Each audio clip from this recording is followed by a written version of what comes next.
नासिक के तथाकथित डर्टी बाबा अशोक खरात मामले में जैसे जैसे जांच आगे बढ़ी वैसे वैसे चौंकाने वाले खुलासे हो रहे हैं। पुलिस को अब इस केस में code word, secret number, luxury farmhouse के कनेक्शन मिले हैं। साधना के नाम पर महिलाओं के साथ गंदे काम करने के आरोपों के बीच अब इस पूरे नेटवर्क की परतें खुल रही है। इस स्पेशल रिपोर्ट को आप देखिए।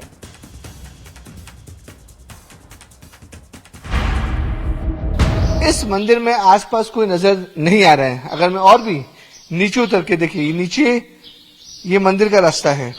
मैं अपने कैमरामैन राजेश सापले को बोलूंगा, अगर वो आपको दिखा सके कि किस तरीके से इस मंदिर में अंदर कोई है या नहीं, वो हम देखते हैं।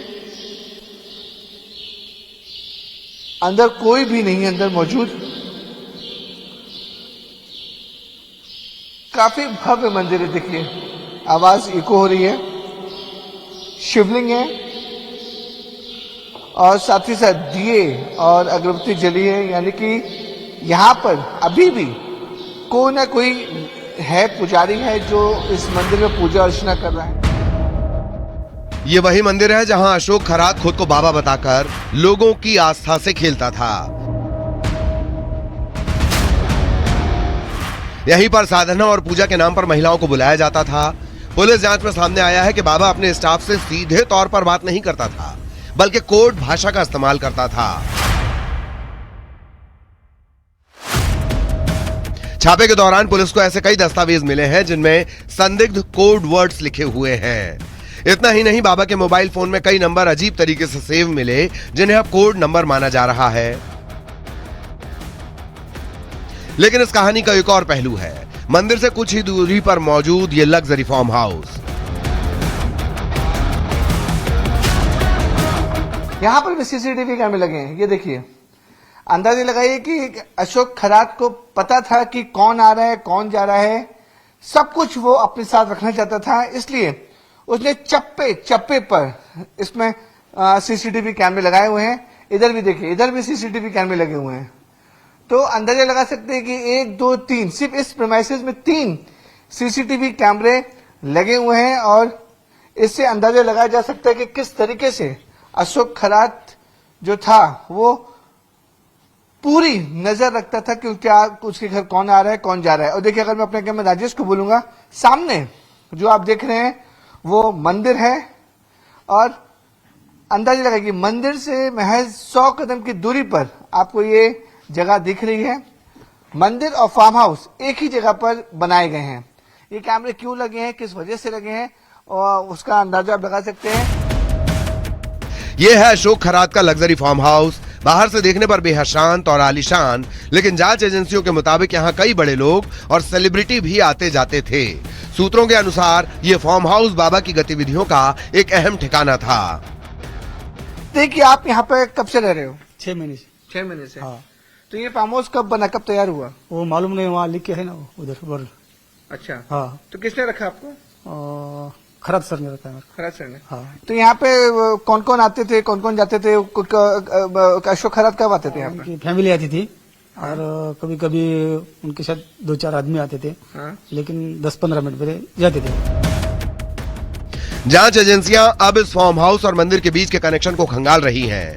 कोड वर्ड्स, सीक्रेट नंबर और वीवीआईपी कनेक्शन। ये केस अब और गहराता जा रहा है। फिलहाल पुलिस इन कोड वर्ड्स और संदिग्ध कनेक्शन की गुत्थी सुलझाने में जुटी है। जैसे जैसे जांच आगे बढ़ेगी, इस मामले में और भी बड़े खुलासे होने की उम्मीद है। Bureau report, news 18।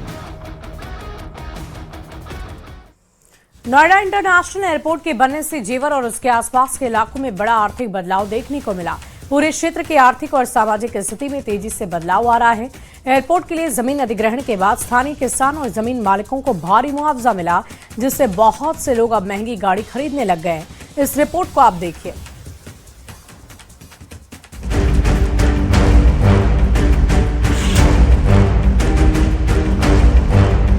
Noida international airport का पिछले हफ्ते ही उद्घाटन हुआ है। आने वाले कुछ समय बाद यहां से फ्लाइट्स टेक ऑफ और लैंड करती हुई दिखाई देंगी। ये एयरपोर्ट यूपी को नई पहचान दे रहा है, जहां से विकास की उड़ान अब थमने का नाम नहीं लेगी, जिससे रोजगार के अपार अवसर तो पैदा होंगे ही, एयरपोर्ट के आसपास के इलाकों की तकदीर भी बदलने लगी है। एयरपोर्ट के लिए जमीन अधिग्रहण के बाद स्थानीय किसानों को अच्छा खासा मुआवजा मिला है, जिससे उनकी लाइफस्टाइल में भी काफी बदलाव देखने को मिल रहा है। जहां संपन्नता खुशहाली नजर आ रही है। पहले जहां साधारण गाड़ियों का चलन था, अब लोग महंगी SUV खरीदने लगे हैं। ये शोरूम 1 साल पहले ओपन किया गया है। अगर सेल की बात करें तो लगभग कितनी सेल होगी हर महीने की? हर महीने की यहाँ से जेवर में 10 से 15 गाड़ियों की सेल होती है इस शोरूम से, और अभी 1 साल नहीं हुआ है इस शोरूम को। पहले यहाँ के लोग नोएडा दिल्ली जाते थे, उनके लिए अब सुविधा हो गई है कि घर पर ही उनको गाड़ियाँ मिल रही हैं देखने के लिए और खरीदने के लिए। किसान लोग ही आते हैं यहाँ पर ज़्यादातर SUV कार की डिमांड है, जिसमें आप फॉर्च्यूनर, हाई राइडर, ये सबसे प्रायोरिटी है इनकी। ऑटोमोबाइल डीलरों के मुताबिक सबसे ज्यादा मांग थार और फॉर्च्यूनर जैसी महंगी गाड़ियों की है। ये गाड़ियां अब सिर्फ ट्रांसपोर्ट का जरिया नहीं, बल्कि लोगों के लिए स्टेटस सिंबल बन चुकी हैं। डीलरों का कहना है कि महंगी SUV खरीदने वाले कई खरीदार कैश पेमेंट यानी एक मुश्त भुगतान कर रहे हैं, जो पहले इस क्षेत्र में अमूमन कम देखने को मिलता था। इतना ही नहीं, कुछ परिवार तो एक से ज्यादा महंगी गाड़ियां भी खरीद रहे हैं। गाड़ी तो चाहिए ही, बिल्कुल बदल रहा है। अब गाड़ी तो इसलिए चाहिए कि पैसा तो आ ही गया है, तो कहाँ जाएंगे खेत देखने, कहाँ जाएंगे ज़मीन लेने, कैसे करेंगे? तो पैसा तो गाड़ी तो चाहिए ही चाहिए ना। मतलब जमीन के बदले जमीन भी ली जा रही है और गाड़ी भी, मकान भी। मकान तो गवर्नमेंट भी दे रही है और जो प्रस्थापन है, बाकी गाड़ी तो चाहिए ही चाहिए। खासतौर पे अगर बात करें तो स्कॉर्पियो का क्रेज बहुत है, और उसके बाद थार, फिर इलेक्ट्रिकल गाड़ियाँ। और जिस तरीके से बातचीत में बताया भी गया कि जो डिमांड है वो बढ़ रही है और सप्लाई नहीं दे पा रहे, लिहाजा जो गाड़ियां हैं वो 2 से 2.5 महीने की वेटिंग के बाद मिल रही हैं।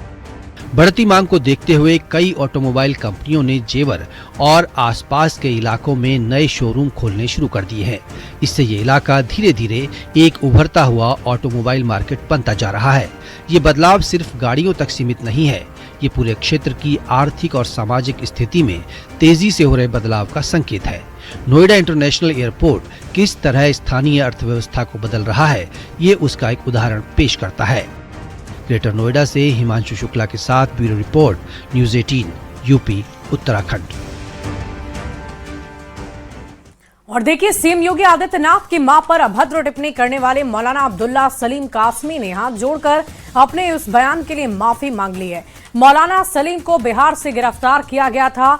यूपी STF उसे बिहार से उत्तर प्रदेश लेकर आई। गिरफ्तारी के बाद मौलाना ने हाथ जोड़कर अपने बयान के लिए सीएम योगी और यूपी की जनता से माफी मांगी है। क्या है ये पूरी खबर, इस स्पेशल रिपोर्ट के जरिए आप देखिए। सीएम योगी की मां पर विवादित टिप्पणी करने वाले मौलाना अब्दुल सलीम को बिहार के पूर्णिया से गिरफ्तार कर लिया गया। यूपी STF उसे बिहार से यूपी लेकर आई। गिरफ्तारी के बाद मौलाना ने हाथ जोड़कर अपने बयान के लिए माफी मांगी। मेरी स्पीच हुई थी, उसी बीच में मेरी जुबान से कुछ ऐसी गंदी बातें निकली। उत्तर प्रदेश के CM साहब के माता के लिए, जो मेरी ज़ुबान से नहीं निकलना चाहिए था। मैं अपने इस गलती का बिल्कुल हाथ जोड़कर अपने एतराफ़ करता हूं और अपने इस माफ़ी मांगता हूं कि आइंदा से ये गलती मुझसे नहीं होगी। मौलाना सलीम की तरफ से अपील की गई कि तमाम साथी अपनी स्पीच में ऐसी बात न कहें जिससे किसी को तकलीफ पहुंचे। उन्होंने CM योगी से भी माफ़ी मांगी है। ये पैगाम तमाम साथियों को देना चाहता हूं, देशवासियों को, कि अपनी स्पीच में, अपनी तकरीरों में ऐसी बात न कहें कि जिससे किसी व्यक्ति की या किसी धर्म की किसी को तकलीफ़ पहुंचे और फिर आपसी माहौल बिगड़े। तो अपने इस जुर्म का मैं दिल की उससे माफ़ी का तलबगार हूं कि मुझसे आइंदा कभी ये गलती नहीं होगी। और मैं खुसूसन उत्तर प्रदेश के CM साहब से भी माफ़ी का तलबगार हूं कि मेरी ज़ात से कोई तकलीफ़ पहुंची है तो हमें माफ़ फरमा दें।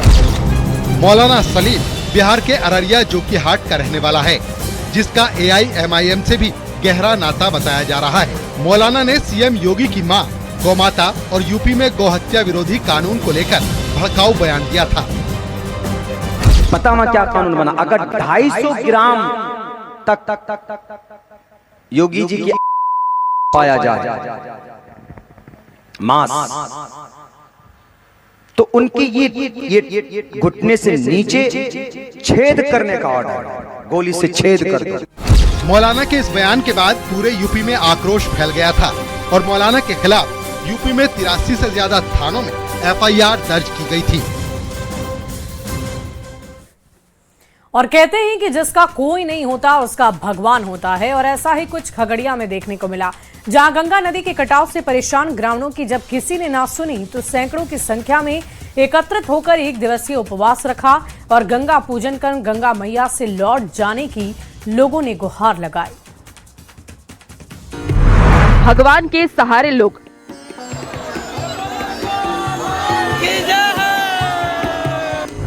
गंगा मैया से गुहार।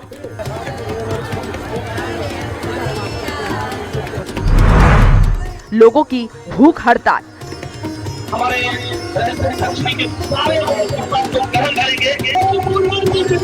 इंस्टा पे एडिट करिएगा तो आपका प्रोफाइल। गंगा नदी से कटाव की वजह से खगड़िया के कई गांवों पर उनके अस्तित्व पर संकट खड़ा हो गया है। कटाव की वजह से लोगों की हजारों एकड़ जमीन गंगा नदी में समाहित हो गई। ये कटाव कोई हाल में नहीं हुआ है, बल्कि कई वर्षों से ये कटाव चल रहा है। जन नेताओं ने जो भी अधिकारी थे सबों ने आश्वासन तो दिया, लेकिन जो निदान होना चाहिए अभी तक नहीं हो सका। आश्वासन पर आश्वासन ही मिले, लेकिन जब किसी ने नहीं सुनी तो ग्रामीण ने मथार पंचायत में गंगा किनारे एक दिवसीय उपवास रखा और सैकड़ों की संख्या में महिलाओं ने हाथ में पान और फूल लेकर के गंगा पूजन किया। तो वहीं लोगों ने गंगा मैया से गुहार लगाई कि गंगा मैया लौट जाएं। अस्तित्व पर सवाल खड़ा है और सरकार से अनुरोध करते हैं कि सरकार इस पर अविलंब बंडाल का निर्माण कराए, ठोकर का निर्माण कराए, जिससे गंगा की धारा यहाँ से परिवर्तित हो और हम लोग का हजारों एकड़ जमीन कटने से बच जाए और ये 5 पंचायत विस्थापित होने से बच जाए, हजारों आबादी विस्थापित। हम सिर्फ सरकार से अनुनय और विनय करने के लिए आए हैं। गंगा किनारे उपवास कार्यक्रम में सामाजिक कार्यकर्ता भी ग्रामीणों की मदद के लिए आगे आए। हे गंगा माँ, आप बख्श दीजिए, ये पीढ़ी के लोग तो जी लिए, आने वाला पीढ़ी बचेगा कि नहीं बचेगा, हे गंगा माँ इस पीढ़ी को बचा लीजिए। ग्रामीणों की सरकार से ये मांग है कि गंगा किनारे जल्द से जल्द बंडाल बनवाया जाए, जिससे कटाव से छुटकारा मिल सके और गाँवों का अस्तित्व बच जाए, सैकड़ों लोग विस्थापित होने से बच सके। खगड़िया से संवाददाता दिग्विजय कुमार के साथ ब्यूरो रिपोर्ट, न्यूज़ 18। दिल्ली से गिरफ्तार हुए आतंकी शब्बीर अहमद लोन ने पूछताछ में चौंका देने वाले खुलासे किए। पूछताछ में ये सामने आया कि आतंकियों ने दिल्ली के कई मंदिर और भीड़भाड़ वाले धार्मिक स्थल को रेकी की थी। पहले आतंकियों का इरादा बड़े हमले करने का था, जिसे सुरक्षा एजेंसियों ने समय रहते विफल कर दिया है।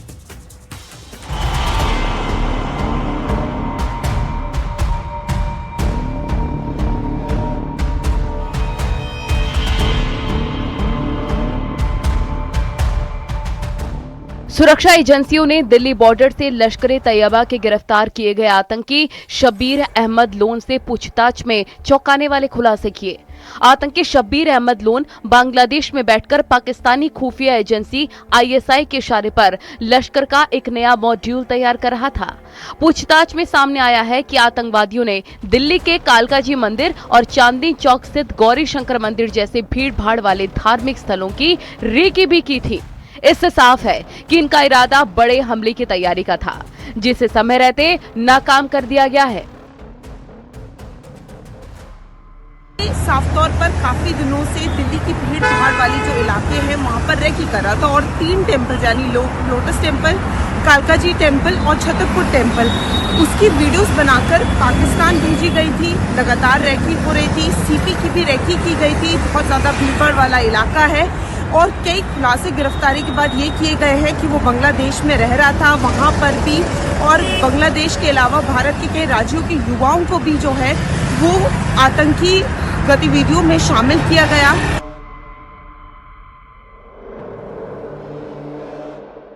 पुलिस ने बताया कि लश्कर-ए-तैयबा के आतंकी शब्बीर अहमद लोन नेपाल के रास्ते अवैध रूप से भारत में दाखिल हुआ था। उसके पास से एक mobile phone, Nepali SIM card और अलग अलग देशों की करेंसी बरामद की गई है, जो उसके अंतर्राष्ट्रीय नेटवर्क की पुष्टि करती है। आतंकी लोन को पुलिस ने 5 दिन के पुलिस रिमांड पर लिया है और उसके नेटवर्क के अन्य सदस्यों, फंडिंग चैनलों और विदेशी कनेक्शन के बारे में गहन पूछताछ की जा रही है। स्पेशल सेल की एक टीम ने, जिसको लीड डीसीपी प्रवीण त्रिपाठी कर रहे थे और इनके साथ में इंस्पेक्टर सुनील और इंस्पेक्टर धीरज थे, इन्होंने गाजीपुर के एरिया से शब्बीर अहमद लोन को गिरफ्तार किया है। शब्बीर अहमद लोन के पास से 2300 रुपये बांग्लादेशी टका, 5000 रुपये पाकिस्तानी करेंसी के और साथ में एक नेपाल का सिम भी मिला है। इसकी शब्बीर अहमद लोन की अपनी एक हिस्ट्री है। ये पहले भी 2007 में स्पेशल सेल की टीम ने ही इसको अरेस्ट किया था, तब इसके पास से हैंड ग्रेनेड और AK-47 वगैरह मिले थे।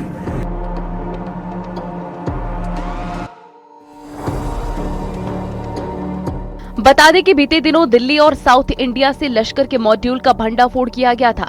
इस मॉड्यूल ने दिल्ली और कोलकाता में कई जगह भारत विरोधी पोस्टर्स लगाए थे। अब लश्कर तैयबा के आतंकी शब्बीर अहमद लोन की गिरफ्तारी के बाद दिल्ली पुलिस, स्पेशल और सेंट्रल एजेंसियों को बड़ी कामयाबी मिली है।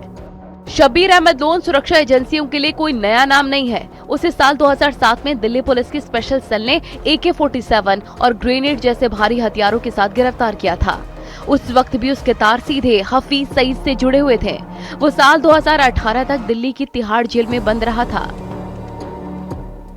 जेल से बाहर आने के बाद वो फिर से एक्टिव हो गया था और बांग्लादेश को अपना नया ठिकाना बनाकर भारत के खिलाफ ऑपरेशन हैंडल करने लग गया था। Bureau report, news 18।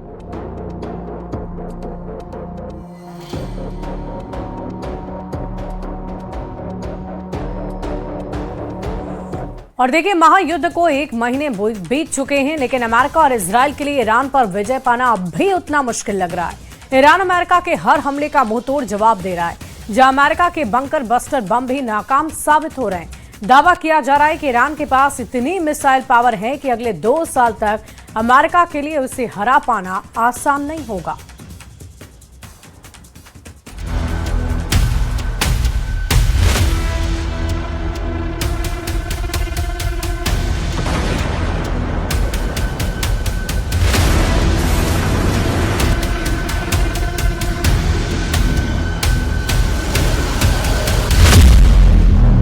ईरान का पाताल लोक, ट्रंप के उड़े होश।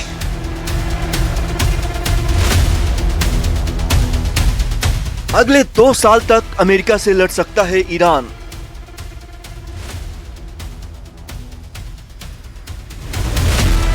ईरान की सबसे बड़ी शक्ति, अंडरग्राउंड मिसाइल सिटी।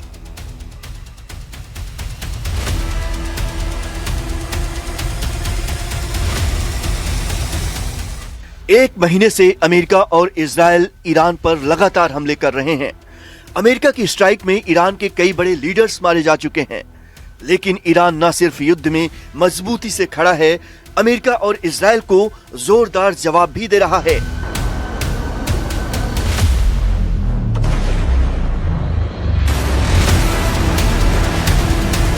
इसकी सबसे बड़ी वजह है ईरान की मिसाइल पावर। ईरान की सबसे बड़ी ताकत उसकी मिसाइलें हैं। दावा किया जाता है कि ईरान ने ऐसी मिसाइलें बना ली हैं जो 4500 किलोमीटर तक प्रहार करने की क्षमता रखती हैं।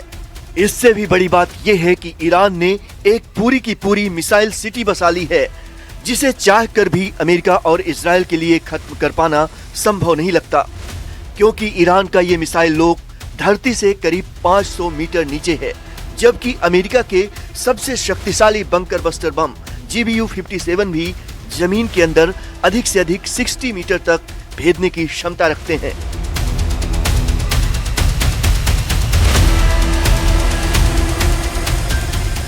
पहाड़ों के नीचे सैकड़ों मीटर गहराई में और दुश्मनों की नजरों से पूरी तरह छिपा हुआ ईरान का पाताल लोक एक ऐसी मिसाइल सिटी है जिसने दुनिया की सबसे ताकतवर सेनाओं की चिंता बढ़ा दी है।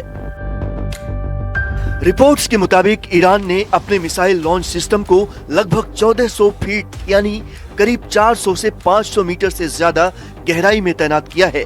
ये सुरंगें जाग्रोस पर्वतमाला की ठोस चट्टानों के भीतर बनाई गई हैं, जो खुद एक प्राकृतिक कवच का काम करती हैं। ये कोई साधारण बंकर नहीं, इन सुरंगों के अंदर सबवे की तरह रेल नेटवर्क बिछा है। यानी मिसाइलें एक जगह से दूसरी जगह तेजी से शिफ्ट हो सकती हैं और दुश्मन के लिए सटीक निशाना लगाना लगभग नामुमकिन हो जाता है। ईरान के पास ऐसे कई मिसाइल ठिकाने हैं जहां मिसाइलें रेडी टू फायर मोड में रहती हैं। यज़्द अंडरग्राउंड कॉम्प्लेक्स लगभग 500 मीटर गहराई में बना हाईटेक बेस है जहां से हाइपरसोनिक मिसाइल लॉन्च की जा सकती हैं। केशम द्वीप बेस ईरानी नौसैनिक मिसाइल और ड्रोन ऑपरेशन का एक अहम केंद्र बन चुका है। यहां से एंटी शिप क्रूज मिसाइलें दागी जा सकती हैं। यहां से ईरानी फौज हॉर्मुज स्ट्रेट पर नजर रखती है। कोनेश कैनियन साइट ये करमानशाह क्षेत्र में मौजूद सुरंगों का जाल है जहां कयाम 1 और फतेह जैसी मिसाइलें तैनात हैं। इमाम जावेद बेस ये बेस मोबाइल लॉन्चर सिस्टम के लिए विकसित किया गया है और ये बैलिस्टिक और हाइपरसोनिक मिसाइलों से लैस है। ईरान की इस मिसाइल सिटी की सबसे बड़ी ताकत है उसकी सेकंड स्ट्राइक कैपेबिलिटी, यानी अगर हमला ऊपर से भी हो जाए तो भी अंदर छिपी मिसाइलें सुरक्षित रहेंगी और दुश्मन पर पलटवार किया जा सकता है। एक रिपोर्ट के मुताबिक अमेरिका ने ईरान के मिसाइल और एनर्जी नेटवर्क पर हमले की चेतावनी दी है, लेकिन ये अंडरग्राउंड ठिकाने सैन्य विकल्पों को बेहद कठिन बना रहे हैं। यानी साफ है ईरान ने जमीन के नीचे ऐसी अदृश्य ताकत तैयार कर ली है जिसे खत्म करना आसान नहीं। ये ईरान का ऐसा पाताल लोक है जहां दुश्मन के लिए पहुंचना करीब करीब नामुमकिन है। देखिए, आज 1 अप्रैल की तारीख है और आज से नए वित्तीय वर्ष 2026-27 की शुरुआत हो गई है। इस नए साल के साथ ही देश की कर व्यवस्था यानी टैक्स की व्यवस्था, बैंकिंग, परिवहन और शिक्षा प्रणाली में कई महत्वपूर्ण और क्रांतिकारी बदलाव प्रभावी हो गए। सरकार ने इस बार ईज ऑफ डूइंग बिजनेस और सरलीकरण पर विशेष ध्यान दिया है, जोर दिया है और आज से होने वाले बदलाव से आपकी रोजमर्रा की जिंदगी पर सीधा प्रभाव पड़ेगा और इसलिए इन नियम को पहले से ही आपके लिए समझ लेना जरूरी है ताकि आप अपनी फाइनेंशियल प्लानिंग बेहतर ढंग से कर पाएं। आइए सबसे पहले जानते हैं कि आज से किन किन नियमों में बदलाव हो चुके हैं। तो हम आपको बता रहे थे कि 1 अप्रैल से नए फाइनेंशियल ईयर की शुरुआत होने के साथ ही बहुत सारे नियम में बदलाव हुए हैं जिसका सीधा असर हमारी रोजमर्रा की जिंदगी पर पड़ने वाला है और इन नियमों को आपको ध्यान में रखकर ही अपने फाइनेंसेस को मैनेज करना है। टैक्स से लेकर ट्रेन टिकट तक में बदलाव किए गए हैं। बिजली के दर में बढ़ोतरी की गई है। एलपीजी गैस सिलेंडर में बढ़ोतरी हुई है। यूपीआई पेमेंट के तरीके में बदलाव किया गया है। एटीएम से कैश के ट्रांजैक्शन को लेकर बदलाव किया गया है। बहुत सारे ऐसे बदलाव हैं जैसे हमें हर रोज अपने आम जनजीवन को, अपने आम जीवन शैली में इसे ध्यान में रखना होगा और टैक्स से जुड़ी प्रक्रिया को भी आसान बनाया जा रहा है। बहुत सारे नियम में बदलाव किए गए हैं जिसकी विस्तृत जानकारी हम आपको दे रहे हैं।